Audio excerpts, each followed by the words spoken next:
the distinguished representative of Angola. And I now give the floor to the distinguished representative of the Russian Federation. Уважаемая госпожа председатель, Madam Chair, we would like to thank Qatar for the preparations of and the holding of this conference on LDCs. We understand the decision that was taken to hold this event in 2 stages. At a time of economic world turbulence caused both by the coronavirus pandemic and by sanctions with a lack of vision from a number of countries that are geared to destroying the world economic and financial system, the least developed countries are particularly vulnerable and need aid from the international community as a whole.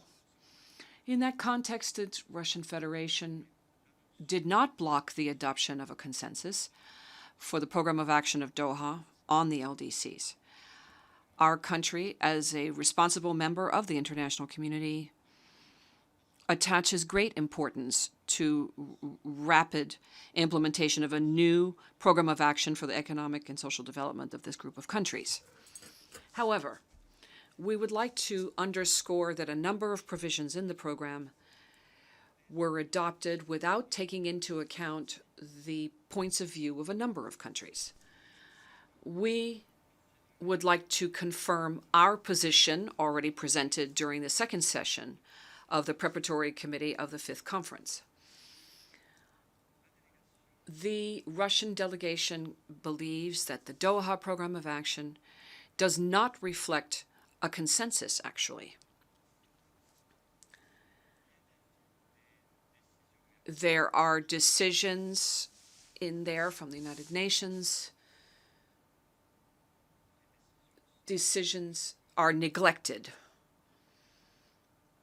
In addition, the ambitions of the donor countries, who speak loudly and strongly of the need of redoubling ambitions, are in this document quite modest.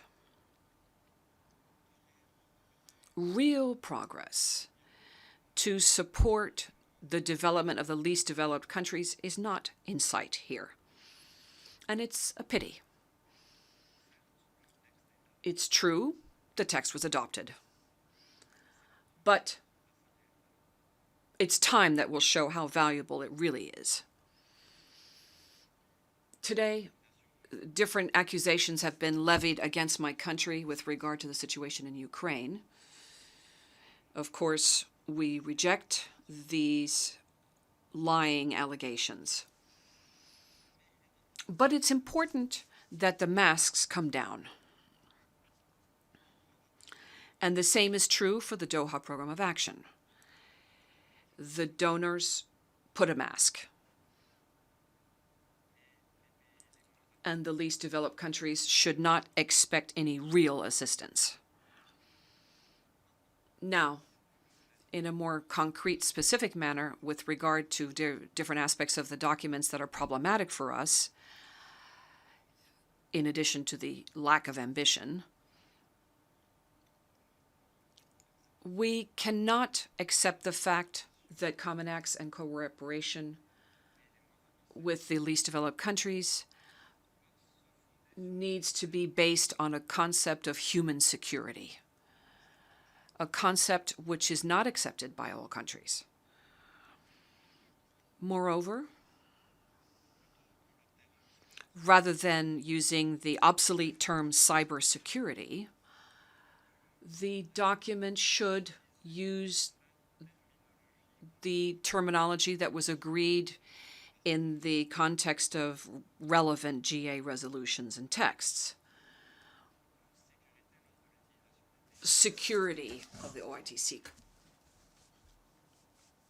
Information technology security.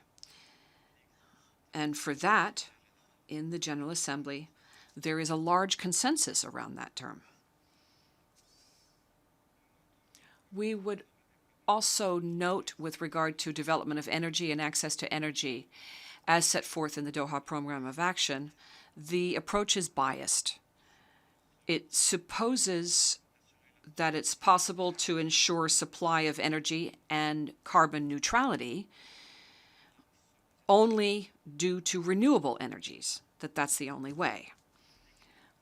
But we are neglecting the fact that traditional sources of energy account for and will continue to account for a significant proportion of the energy portfolio. Also, there is the possibility offered by cleaner technologies that use fossil fuel-based energies. We cannot either accept the paragraph presented just before the end of the official end of the session on climate. It contains wording that changes the shape of what was in the Paris Agreement and the Climate Pact of Glasgow. In that context, the Russian delegation disassociates itself from the paragraph. Paragraph 3, paragraph number 108, 115, 116, 129, 155, and 251. We dissociate ourselves from these paragraphs. I would ask you to include our position in the record. Thank you. أشكر الممثل الموقر للاتحاد الروسي. I thank the distinguished representative of the Russian Federation